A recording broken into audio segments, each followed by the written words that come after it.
পবিত্র বৃন্দাবন ধামে একদিন ভোরবেলা চারদিকে ছিল অপূর্ব শান্তি।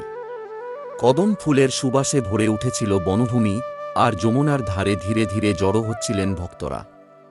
সবাই একসাথে ভক্তিভরে নাম সংকীর্তন শুরু করলেন, হরে কৃষ্ণ হরে কৃষ্ণ। সেই কীর্তনের সুরে যেন পুরো বৃন্দাবন ধাম আনন্দে ভরে উঠল। ভক্তদের বিশ্বাস, যখন হৃদয় থেকে কৃষ্ণের নাম উচ্চারণ করা হয়, তখন স্বয়ং শ্রীকৃষ্ণ সেই ভক্তির সুর শুনে আনন্দিত হন। কীর্তনের মাঝেই অনেক ভক্ত অনুভব করলেন এক অদ্ভুত শান্তি ও আনন্দ।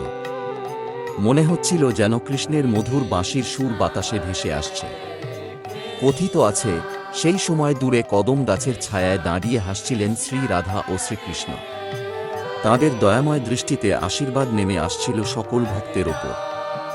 ভক্তদের কীর্তন তখন আরও জোরে ধ্বনিত হতে লাগল, হরে কৃষ্ণ হরে কৃষ্ণ। সেদিন থেকে বৃন্দাবনের সেই কীর্তনের কাহিনী ভক্তদের মধ্যে ছড়িয়ে পড়ে।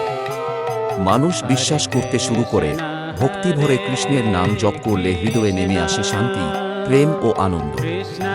তাই আজও ভক্তরা মনে করেন, বৃন্দাবনের কীর্তনের সুরে লুকিয়ে আছে ঈশ্বরীয় প্রেমের অমৃত।